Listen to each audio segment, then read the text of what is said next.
Hello there, it's me, it's Andy, Corporate Commander TFW, here to bring you a teaser, a little taste, a little soupçon, a little morsel for your mouth of what was done recently for our Patreon show. It is my friend and co-host, Mr. Mikey G. Wolfie 3, Matt Timey2Wimey, and Chris, aka Vangelus, all from the internet, so you can find them in various places. This is a 20-minute little section of the episode that they did recently on Kamen Rider Exade. So if you're interested in the show, here's something to wet your whistle. And if you want the full show, if you head over to patreon.com/moonbase2, link in the description, and do $2 each month, you'll get this show for free. And you'll get the full thing, which is about 2 hours, 40-something minutes, nearly 50 minutes, I think. Something like that, anyway. It's pretty long. You'll also get the extended version of From the Files of Teletran 2, where we talk about extra comics and all that jazz, and you'll get this stuff earlier as well. So, enjoy the show. Hope you enjoy this little clip. And yeah, see you in the future for more Moonbase 2 stuff. Hello everyone, and welcome to Moonbase 2 Woo Woo! That is still an awkward name to say. Moonbase 2's Patreon-exclusive show where we talk about stuff that's not related to Transformers, because we do have other interests, and Andy keeps editing out all my garbage out of the show. Today we are talking about the most recently ended Kamen Rider show, Kamen Rider Exade, the one with the video games and the boogly eyes. And for this I have gotten a man of great Bugman knowledge. It is Mr. Chris Ho, back again. How are you, Chris? I'm good. Sorry, did you say this thing was called Moonbase 2 Woo Woo? Yeah, the opening goes woo woo. Okay. You know what? That's cool. I didn't name it. I had other ideas. You know what? Okay, you know what? Let me take that back. Wow, that's silly. You know, I bet Mikey would have come up with a way better name. If he was here. Basically from the fact that Andy describes things that have nothing to do with anything as woo woo. No worries. Because he's normal. You know what? I respect it, because it's a decision he's made. It is. But because these kind of things are always a bit better with an extra voice to bounce off, we've also got on Matt. Hi, Matt. Hi, I'm Matt. I have no respect for Andy. I'm glad. I think it's good that you can admit that. Indeed. So yeah, let's get straight into it. Kamen Rider Exade, the video game doctor show, which is a sentence I think caused a lot of people to tilt their heads. So we're going to do this a bit WTF at TFW primetime kind of style of going around and... Woo-woo! You can't have it. It's copyrighted. Get your own. But we're going to go around, ask people what they think on general topics, and then we'll keep going on each one until I think we've covered enough ground, and we're going to hopefully not hold you too long. So, Chris, first impressions of the show. What would you like to start us on? What happened? Hi! I might have accidentally turned my mic off, because I'm really good at this. Professional. You know what I'm doing is I figured, who needs work right away on this thing is Andy. Who's editing it. Damn straight. So that's for you. So yeah, first impressions, you were right. And speaking as someone who's been into Kamen Rider since like the back end of Ryuki, it takes a lot for me to blink at something, and it was definitely the triplicate thing of two themes and visual of doctors plus video games plus we're getting rid of the bug eyes and doing these eyes instead. So it caught my attention. I was at TFCon, actually. I woke up. I was staying over at another friend's room for the first night of TFCon on the Thursday, and I woke up to that first image drop, and I remember thinking it'd be super funny if the main hero of this is like just total friggin' like Gamergate scum. like the villains are all like caricatures, strawmans of journalists and stuff and indie developers, because at the time that seemed pretty funny, because this was before the Dark Age began.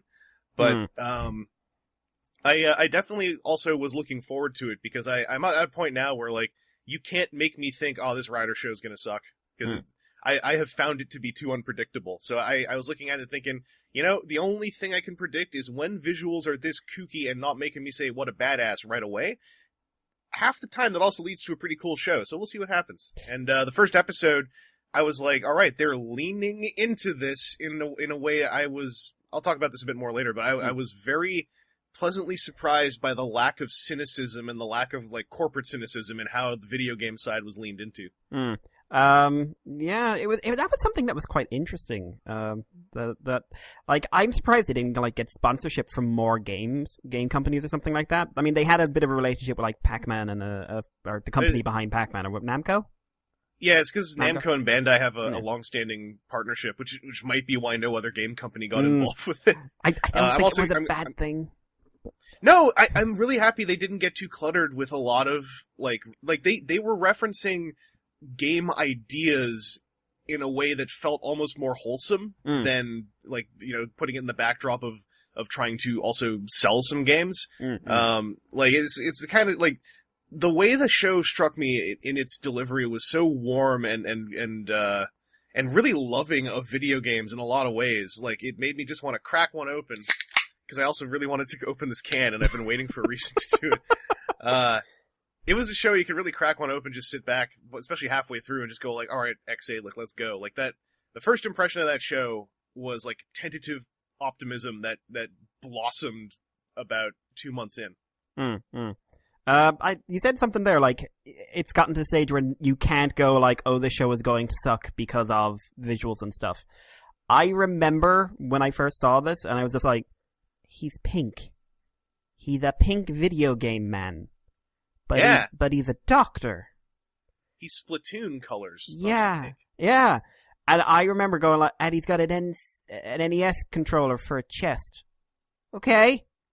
But the first thought that went in afterwards was just like, last time I had this reaction, it was fruit. It was a lot of fruit. And then That's the thing, is that we're so close to Gaim as well. Yeah. When I saw a lot of people kind of go like, oh man, how can they possibly pull this one off? I'm like, guys, it's been like 3 years since the last time that happened. So let's just you know what? Maybe it'll suck, but let's ride it out here. Let's. Yeah, I think the first thing I did was try and find out who the head writer was going to be. And I was That's just the like, thing now you got to do. Yeah. Figure out who the crew is, because at least you can sort of piece something together if you do that. But it added to that Gaim vibe. We're just like, okay, he's never written for Rider before. And his background is comedy and deeply troubling psychological trauma. I didn't know that. Yeah. Right. He does two extremes.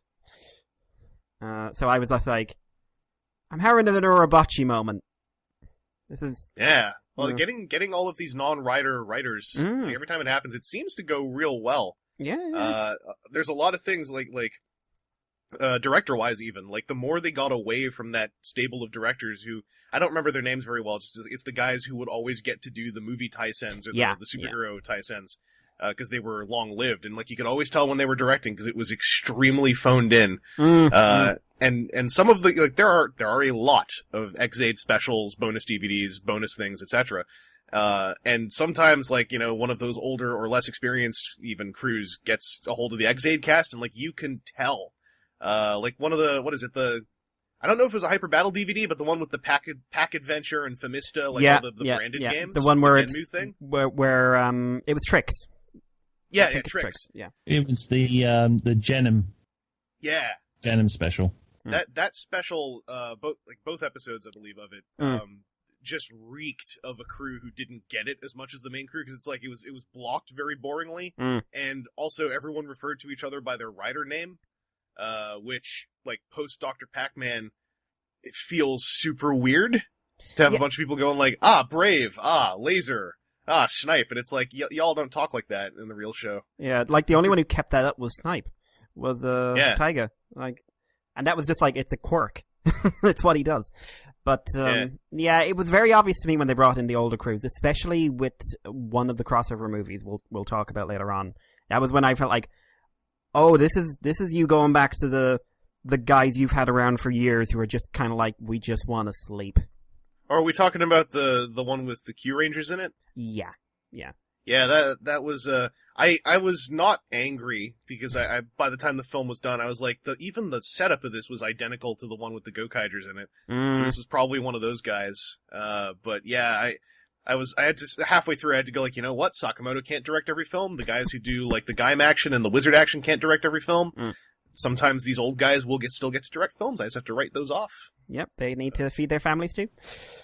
I will argue that in amongst all of that, and it was terrible, I believe I ended up having a DM battle of words with Mikey about the films. I didn't like that film, but then again, I'm not a big fan of the Tyson movies anyway. I'll argue that in amongst all of that was actually a pretty good, brave subplot. Oh, yeah. Yeah. Bad fight, but good subplot.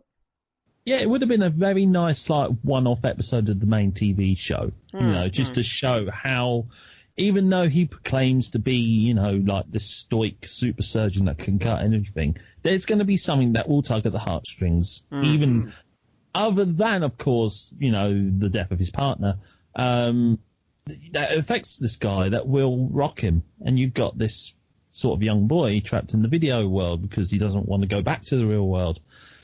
I like that. That was the only aspect about it I did like. It was actually one of the most frustrating parts for me, is that I felt important part of his story arc was confined to that film. It was kind of bumming me out because I was like, this would have made for 2 or 3 really good episodes, but, it might have been like a bullet point that got pulled aside and, this could make for a good movie subplot.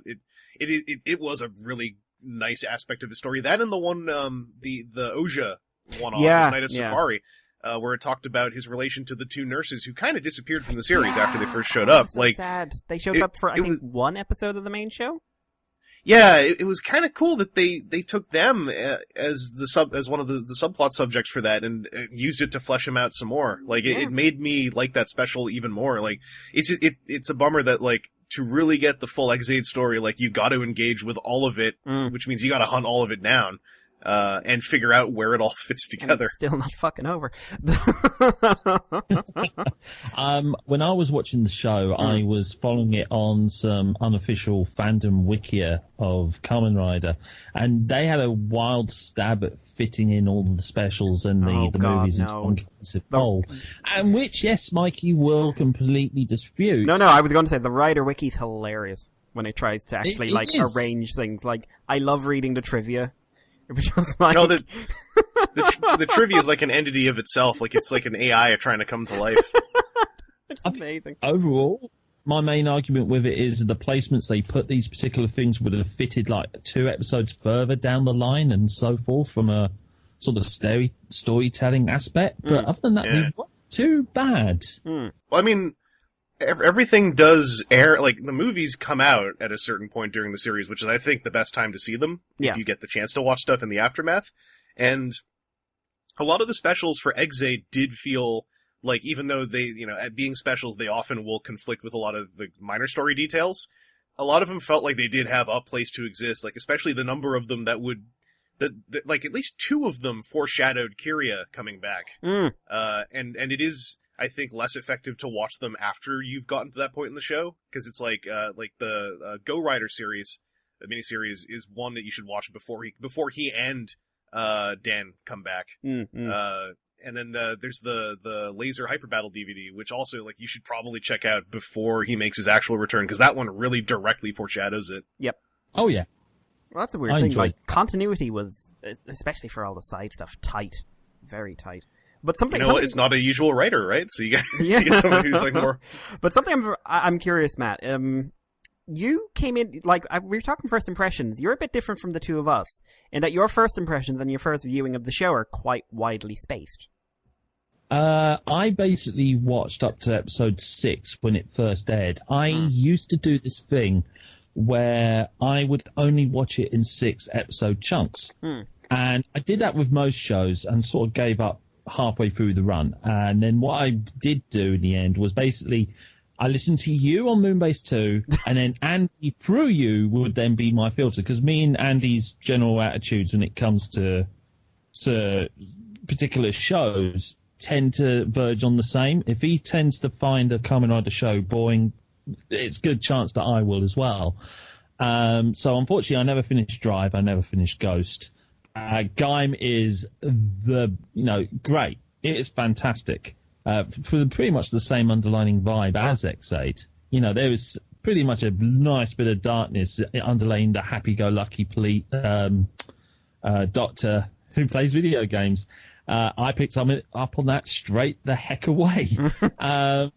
As Mikey knows, because we ended up having a nice conversation about that. But for some reason, I finished with episode 6 with the intention of watching it another 6 episodes down the line, and then all kinds of stuff happened in real life which just shelved it. So what I decided to do when we then ended up around the episode 20-odd mark, I thought, well, I know it's going to be a short run. I'll just wait for the entire lot to air, and then as soon as it finishes airing, I'll just watch the whole lot in one chunk. And I did. That's fantastic. That's fantastic. I watched the entire lot in 2 weeks. And my lord, I never burnt through a Kamen Rider show as quickly as I have done with this show. There are a lot of Rider shows, in my opinion, that are enormously better when watched a la carte like that. Blade. Blade. I've only watched the first half of Ghost still, but I watched the first half as a batch torrent, and I really liked it. And I found a lot of the things people were telling me they didn't like about the first half were very much hinged on also watching it weekly. That's the better half. That's the problem. That's the thing is a lot of people have also told me I'm through the good part, so I've been putting off watching the back half for a while. But with Exade also, there was a long break before I really got going on it, and I found if you find a Rider series is kind of weak in the first couple weeks, if you're really into Rider as a whole thing, I'd say just wait till episode 20 something, then grab the whack of it and start blowing through, because if you get rid of the 1 week waits, it can make the show, it can make the especially if a show gets sucked into being a toy commercial in the first chunk, like Exade, kind of blew through a lot of that early on. If you can blow through that too and not have to wait a week between toy commercials before you get to the good stuff, it can make it a lot better. Yeah, but that being said, I've decided to go a completely different way with Kamen Rider Build, and I am watching that on a weekly basis. Me too, because it's really good. Bill's a weird animal in terms of progression and plot, but it's weird. I am so frightened though about Build because it just seems they're throwing so much into it now. What you're going to do for the next 45 episodes or whatever? Because either you're going to be that good on plot, or it's going to peter out within the teens, as Andy seems to think most Kamen Rider shows tend to do around that point. Yeah, I got fingers crossed. Yeah, there's a good team in it, and they clearly give a crap. But so far, Build, it's great, especially the 2 male leads. With that being said, I will give my first thoughts when I first saw those. When I first saw that first impression, that first image of the Kamen Rider. I digged it. Whilst everyone else was hating on it, I freaking adored it because it was so different. Even if it turned out to be a wacky show, which it certainly wasn't, it seemed to me it would be a change from the norm. And I liked the color scheme. I liked the fact that the rider belt was this weird, garish 1990s neon color. With that being said, it certainly drew our friend Grufflock's attention because he's into that. Still hasn't watched it. He still hasn't. You need to, Adam. Don't start this whole... He didn't even admit he watched Gaim for 2 years. Yeah, but you know that even within 2 years, he will get round to it eventually. Yeah, but he doesn't want to admit it. That's the thing. He watches it, but he doesn't want to, say you were right. This is true. But, yeah, so that was my overall first impression. I really digged it. I just hoped that the show was good enough to sustain that first initial hype in my mind. And I'm so happy to be proved wrong because, we've had such a long span now with Gaim, sneaking in there and being the show it was. We have had a streak of shows that just peter out in the middle, or even before that when it came to Ghost. And I'll be absolutely honest, I felt I was done with Kamen Rider. This show's made me want to watch Kamen Rider again. We now live in a world where there is no Kamen Rider X8, and I feel that there should be. I want more video game playing doctors. Wait 2 weeks. Well, yeah, we've got the film coming out. Is that really 2 weeks away from the Blu-ray release? Paradox is out in 2 weeks. Oh, the Hyper Battle thing, or whatever. And then, which is tying into another ending, and then True Ending, and then another ending is March. It starts. So I'm waiting for the True Ending Blu-ray release, and that's that's too far away. Yep. I was gonna say, Matt, if you do end up in a lull where you have time and you want some Rider, I'm a little biased, maybe due to some emotional things at the time, but I really, really liked Drive by the end. Like, when it gets going, it's one of the shows that leans into its cast, and by the end, you are, like, really attached to those characters. Yeah, you say that, and the crossover movie where you had, obviously, spoilers, you found out that the lead in that went on. He's become like a proper policeman now. He's got a family on the way. That made me go, I really didn't mind the lead in Drive, even if the show turned out to be, you're going nowhere. The lead I never had a problem with, and it made me want to go back to that. So you're right there. But with me though, I can't just pick up where I left off. I have to watch it right from the beginning because I did. Yeah. I'd say barrel in to Drive, and maybe even maybe speed a little bit through the opening episodes. It's once you get Mock showing up, and once you get into some of the backstory of the Roidmudes, that show starts to also invite you into the cast of the Roidmude main bad guys, and it's very, I felt very suddenly starts to accelerate with what it's doing. That was a car joke. Because cars accelerate. I was letting the whole go in there at speed, rush through. I was letting that go. Yeah. You're shifting into another gear, so Stop I could that. change lanes. And in this podcast about video games, talk about Drive a whole lot. And that's it, guys. That's all you're going to get. Remember, if you want the full show, head over to Patreon and hear the rest of it. There's a lot, and they go in deep and hard and talk about all the things you'd want them to talk about for a Kamen Rider show. So, hope you enjoyed this little trailer. It's quite a big trailer, arguably, but yeah, I hope you enjoy this and, enjoy Moonbase too. Catch you next time, everybody.